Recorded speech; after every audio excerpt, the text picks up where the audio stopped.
Good morning, everyone. My name is Lisa Carey, and I'm one of the pre-K Sunday school teachers and have been so for a number of years.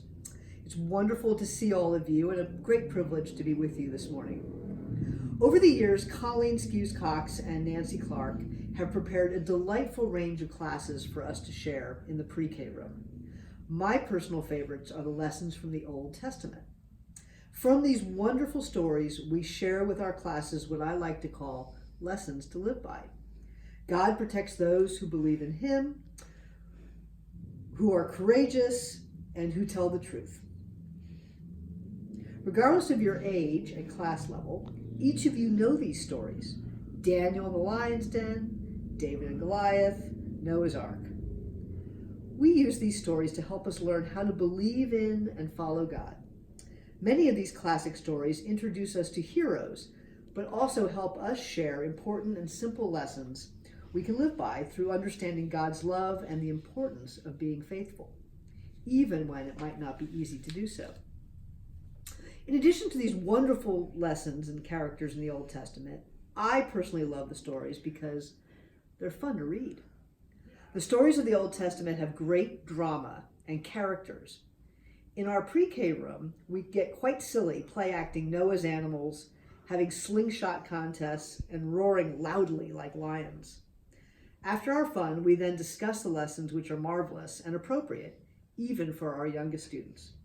What 3-year-old boy does not like to roar like a lion and then learn about why it's important to be brave? So today's story is another special one.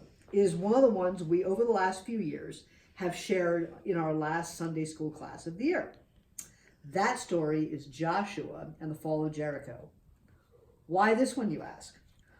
Because given the right props, trumpets, and lots of blocks, a class of 10 3 to 5-year-olds are given full license to have fun.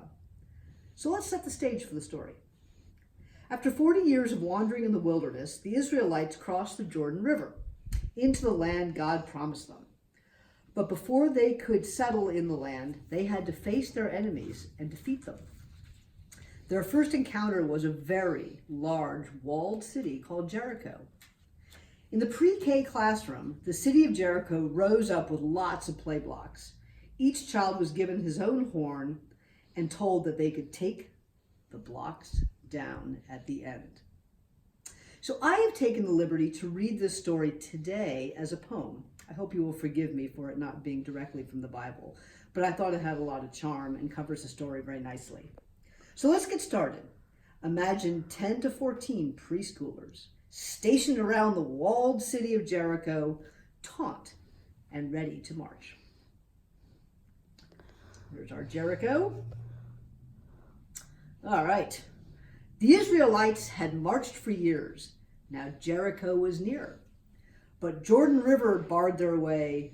God spoke in Joshua's ear. The priests must bear my ark ahead. Into the water wade. The stream will stop, and all can cross on dry land unafraid. Choose 12 strong men to bring 12 rocks from riverbed now dry. Build an altar so all will know this miracle is why. Here's a picture of them all crossing the River Jordan. The news raced fast through Jericho. God's miracle was clear. The people shook and cried out loud. Their hearts were filled with fear. All come inside and lock the gates. Our walls are high and strong. We're safe in here, the leaders said. But they were completely wrong. Here they are, closing up the gates to Jericho. The lookouts on the city walls yelled, "Israelites in sight!" They called the king, grabbed spears and swords, and all prepared to fight. First marched God's army round the walls, then 7 priests trudged by, each trumpeting on large ram's horns, a loud and mournful cry. Then next in line, God's sacred ark, with all his laws inside. In golden splendor, shining bright, they carried it with pride. A strong rear guard followed the ark. God's people then did tramp in silence once around the walls, then all returned to camp. The king laughed out loud, his people jeered.